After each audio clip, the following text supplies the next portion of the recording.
Et yo YouTube! Aujourd'hui ce sera une review plutôt rapide sur la deuxième version du GSR de Zowie. La deuxième version vient ici corriger les problèmes de constance et de résistance à l'humidité dont la première souffrait. D'ailleurs, je vous conseille d'aller voir la vidéo sur la chaîne officielle de Zowie pour plus de détails là-dessus. J'ai acheté ce tapis par moi-même et il est trouvable vers les 40€ sur Amazon quand il est en stock. Pour savoir qu'il s'agit de la V2, il vous suffit tout simplement de regarder l'étiquette sur le tapis. Elle est rouge avec le logo en noir sur la deuxième et noir avec le logo en rouge sur la première. En dehors de cela, je n'ai plus mon GSR V1, mais il me semble que les autres features sont restées pareilles. Il y a peut-être eu une amélioration sur les bords cousus qui sont ici au même niveau que la surface. La base adhérente feutrée tient toujours très bien au bureau et il a une mousse ferme qui donnera que très peu de marge pour débloquer plus de force d'arrêt. Aussi, il fait toujours 47 cm de long sur 39 de large et est toujours vendu enroulé. Il mettra donc un peu de temps à se mettre complètement à plat. En plus de cela, il a toujours une odeur assez forte comme le premier, mais j'ai trouvé qu'elle s'est estompée plutôt rapidement contrairement à la V1 qui lui en fait imprégnait vraiment ma pièce et même mon bras, je m'en souviens donc très bien. Alors niveau texture, il fait un peu tissu synthétique sans être forcément rêche. On peut ressentir comme s'il était composé de tout petits morceaux de tissu qui ressortaient. Je pense que cette V2 est différente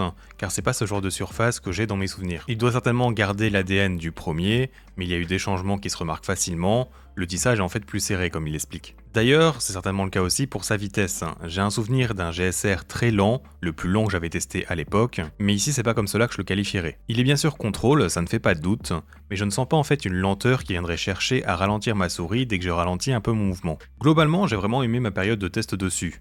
Je trouve juste qu'il est un poil cher pour ceux qui l'offrent, mais sa surface est vraiment très bonne. Il a en fait une bonne cohérence dans ses frictions, car je dirais qu'il n'a pas une friction initiale trop élevée. Sa friction dynamique est également intéressante car elle n'est pas si contrôle.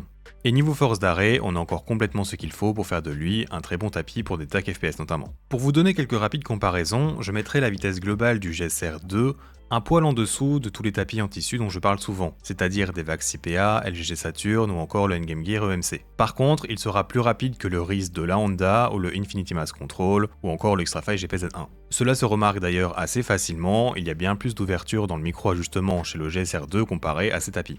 Si vous voulez le rendre plus rapide, il est évidemment compatible avec des petits patins ronds vu qu'il est assez ferme. Et donc là en plus avec une souris légère, eh bien ses caractéristiques de vitesse seront bien plus importantes en termes de rapidité. En soi donc, c'est un bon tapis, il fait le job et c'est facile d'ajuster sa vitesse avec différents patins. Si vous avez déjà testé les tapis que j'ai cités et qu'il vous faut un entre-deux, eh bien ce tapis devrait répondre à vos besoins. J'ai très bien performé dessus personnellement, que ce soit dans Kovacs ou sur Valorant, et je pourrais pourquoi pas le ressortir de temps à autre, ça me dérangerait pas du tout. Si tu veux plus de comparaisons avec ce tapis, n'oublie pas que j'ai un énorme tableau qui référence tous les tapis que j'ai testés et même toutes les souris. Le lien sera bien sûr en description. Voilà, n'hésite pas à t'abonner ainsi que lâcher un petit pouce bleu. Merci d'avoir regardé cette vidéo jusqu'au bout. Et à bientôt.